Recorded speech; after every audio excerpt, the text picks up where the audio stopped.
Central Station, or Central do Brasil, is a 1998 drama film directed by Walter Salles. It tells the story of a jaded middle-aged woman named Dora, played by Fernanda Montenegro, who works at a train station writing letters for illiterate customers. One of her customers is the mother of Jose, a poor 9-year-old boy. When his mother is killed by a bus, Jose is left homeless, and Dora takes him in and eventually escorts him on a trip to northeast Brazil to find his father. This is a pretty simple story, but it's really enhanced by powerful, subtle performances and striking cinematography. It's often bleak and cynical in tone, but this is punctuated by moments of hope and humanity. I really enjoyed parts of this film, but I found it dragged at other points. I think the highlight of Central Station is the relationship between Dora and Jose. I think it's a moving depiction of two lost characters who simultaneously resist and long for connection. And I thought the ending was really moving as well. So yeah, pretty good movie, I thought. What did you guys think? I think I was the only one who watched it, right, Matt? That's right. Yeah, I was. Yeah, I think like on paper it seemed like maybe this would be kind of saccharine and overly sentimental, but it's not really like that for most of the film. And like it was good. I was along for the ride, but I was genuinely like hunched over in tears at the like final monologue send off. It was just so upsetting. Again, yeah, my father died when I was pretty young, so like the existential despair of like I just miss my father. I know the pain you're feeling. If I could help you, like maybe I could heal myself. Like, it's not as sort of conventional as you might expect from, say, a Hollywood film. Like, neither character is especially likable at the beginning, but they're also recognizably human. I think, yeah, Dora's just very jaded and selfish. She just doesn't care about other people. And I think she's really sort of closed herself off to other people for whatever reason.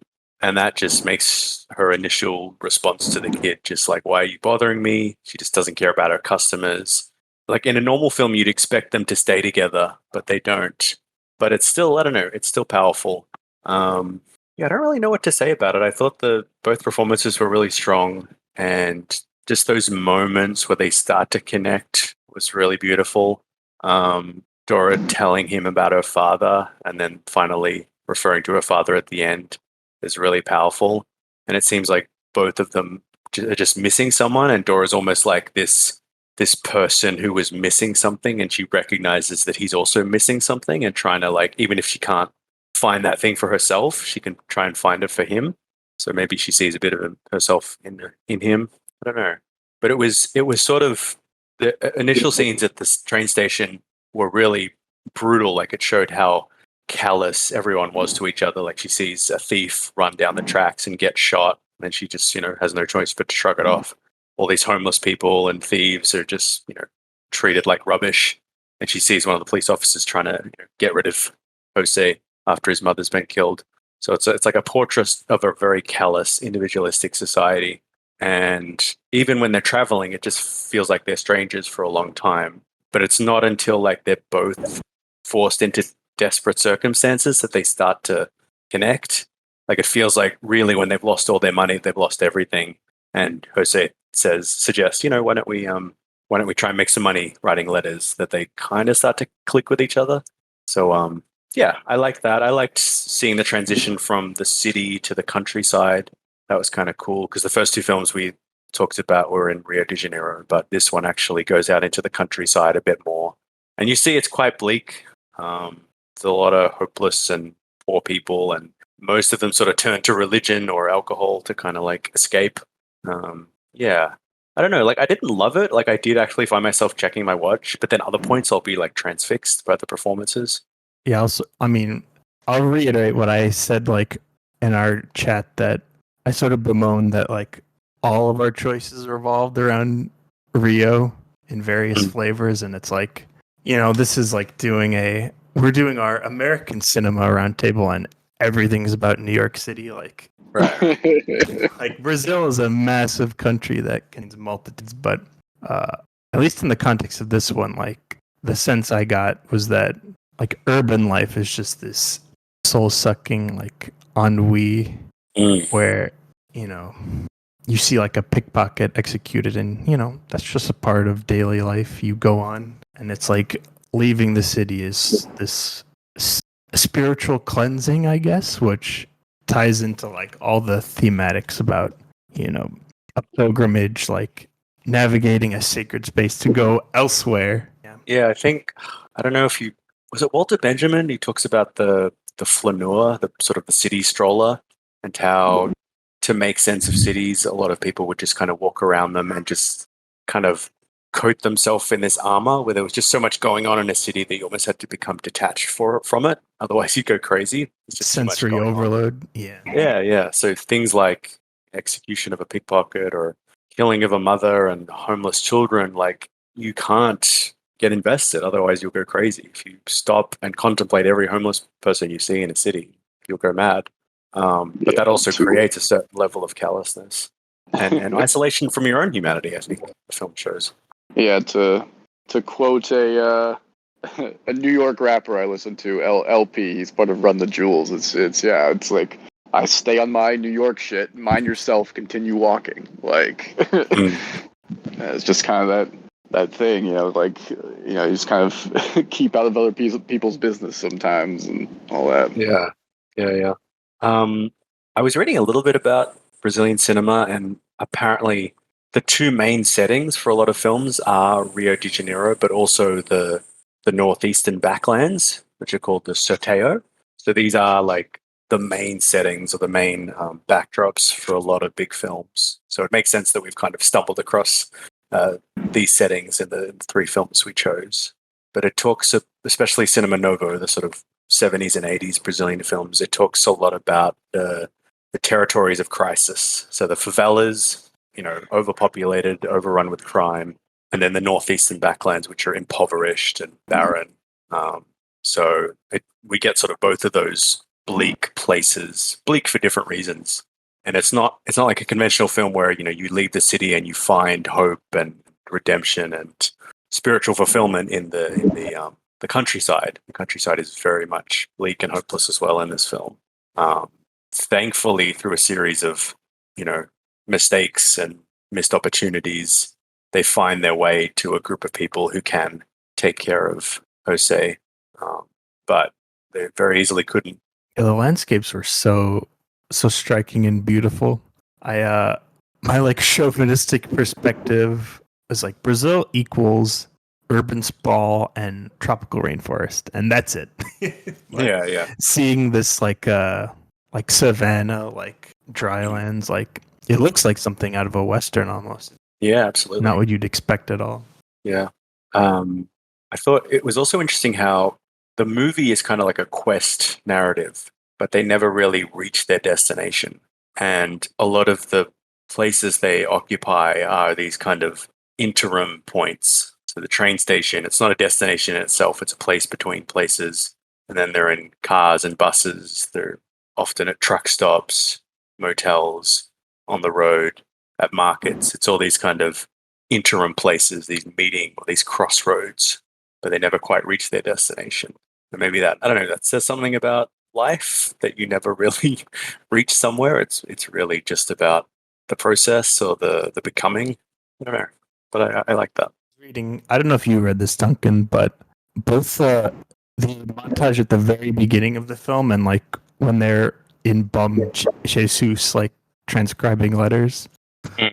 all the people in those scenes are not actors. Those were like real people passing by, like transcribing letters, like for.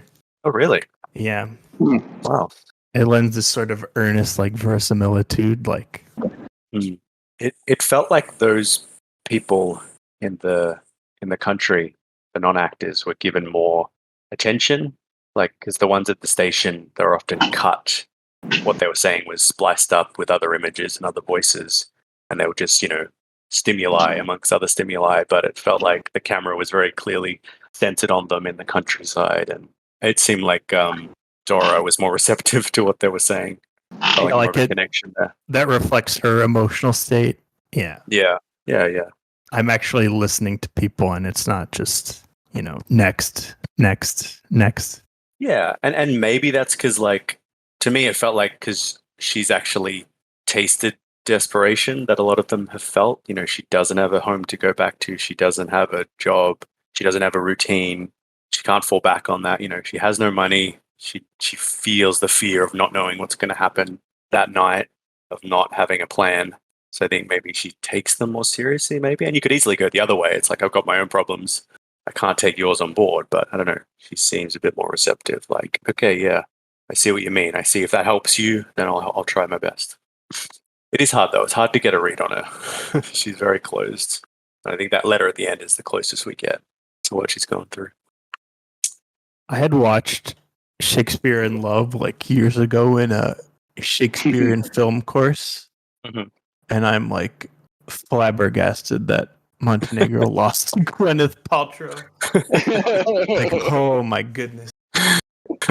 I know one best picture too. Like, so I unapologetically really like Shakespeare in Love, but yeah, it probably should not have won as many awards as it did. Yeah. Um, Yeah, I remember loving it as a kid. I haven't watched it as an adult, Yeah. but yeah, it feels like Paltrow was the hot new thing. yeah, I mean, yeah, like like actors in international films, it always can. It's really like a toss up. Like sometimes they just like are the surprise winners, and sometimes it just goes horrible. So yeah, I think like Marion Cotillard did it once, and there was one recently, like a few years ago, for a movie I'd never seen. I think it's a French actress who won. I'm blanking on her name at the moment. But yeah, it's always strange. And it's interesting with with the City of God stuff too, because they pushed to get those Oscars, but obviously it got a year later with the nominations, and that was the year of Return of the King, so they had no chance.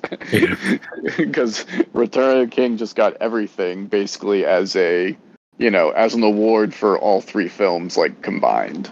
It's essentially like how that went. I So remember watching that as a kid and like everyone almost groaning because the same people were getting up every single time, and by the sixth award, they're like, "We don't really have much more to say. Sorry." yeah, In yeah, those no, it's features.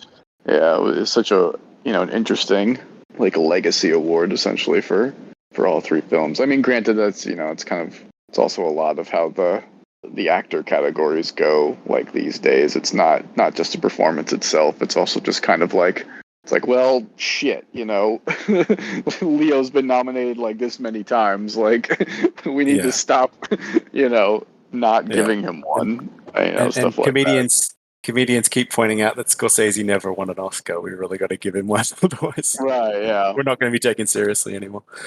And it is hard to appreciate, I think, Fernando's performance because it is so subtle, and there's not necessarily a clip you can show, except maybe the final scene, that really highlights what she's doing. It's very slow and subtle, as opposed to maybe a big speech that Gwyneth Paltrow gives in the film. So it is tricky because it's very much certain performances are, I think, prioritized or given more attention for awards. Mm-hmm.